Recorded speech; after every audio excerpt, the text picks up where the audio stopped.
Sometimes informational text will include some really interesting or surprising information, but it isn't actually important. It's simply used to grab the reader's attention. For instance, a science chapter on fungi might mention a man hunting for truffles with a pig on a leash. While this would definitely be a sight to see, it distracts readers from the important information that should be focused on, comprehended, and remembered. In order to avoid these types of distractions, readers cannot passively follow along, hoping to merely absorb all that they read.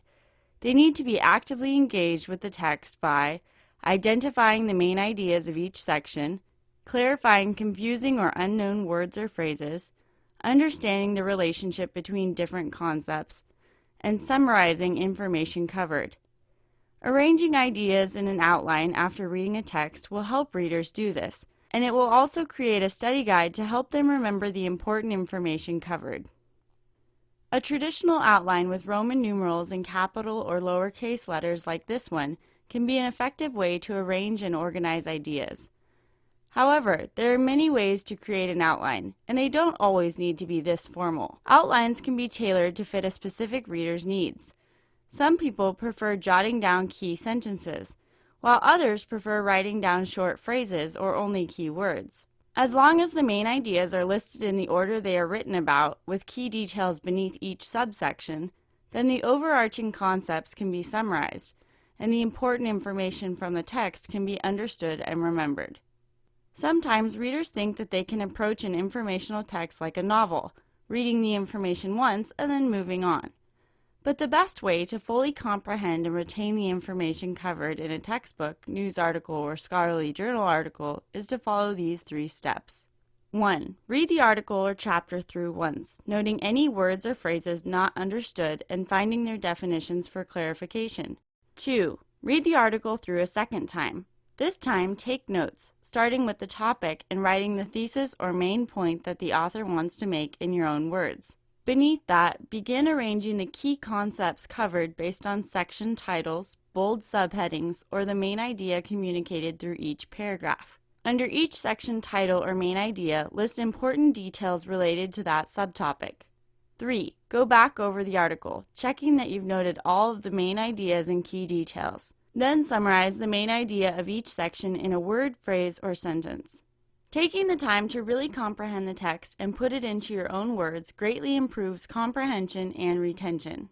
Developing habits as an active reader can seem time-consuming at first, but over time it helps readers automatically search for and identify the important concepts and key details without getting tripped up on seductive attention-grabbing starters that distract from the main idea of the text.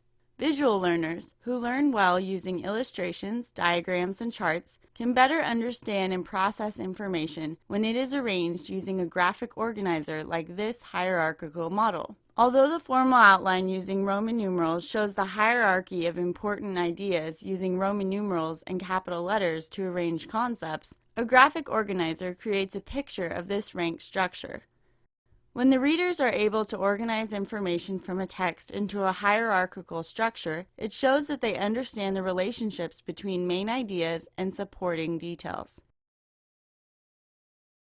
Let's say we are studying the historical period from the Roaring Twenties to the Great Depression. We read an article, and we want to organize the ideas from it in a traditional outline using Roman numerals so that we can remember and review the information. So, we carefully read each section and then begin forming our outline.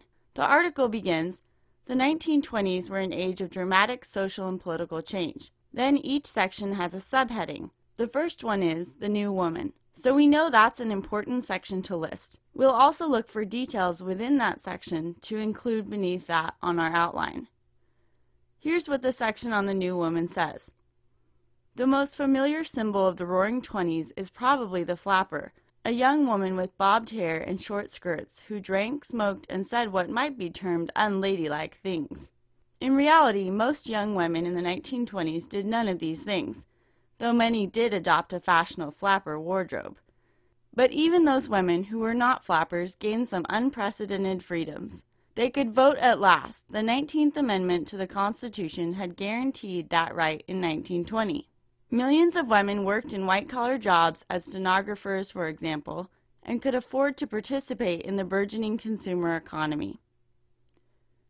Our outline would probably look something like this. Topic: Roaring Twenties to the Great Depression.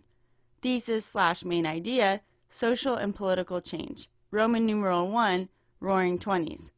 Capital letter A, the new woman. Number 1 underneath that, the flapper. Bobbed hair, short skirts, unladylike. Number 2 beneath that, 19th Amendment, women's right to vote in 1920. And number 3 beneath that, millions of women worked in white-collar jobs and became consumers. Our next subheading is the birth of mass culture, so we would put that as subtopic B, since it's still within the main topic of the Roaring Twenties. The outline would continue to follow this format, and when we got to the Great Depression, we would start that section with Roman numeral 2, since it's a separate time period covered, and the subheadings under that section would be lettered like the New Woman section is. In order to avoid distracting sentences meant to merely engage readers rather than inform them about the topic being studied, readers need to be actively engaged with the text by identifying the main ideas of each section, clarifying confusing or unknown words or phrases, understanding the relationship between different concepts, summarizing information covered. Arranging ideas in an outline after reading a text will help readers do this, and it will also create a study guide to help them remember the important information covered. A traditional outline with Roman numerals in capital or lowercase letters, like this one, can be an effective way to arrange and organize ideas. However, there are many ways to create an outline, and they don't always need to be this formal. But taking the time to really comprehend the text and put it into your own words through an outline greatly improves comprehension and retention. When readers are able to organize information from a text into a hierarchical structure, it shows that they understand the relationship between main ideas and supporting details.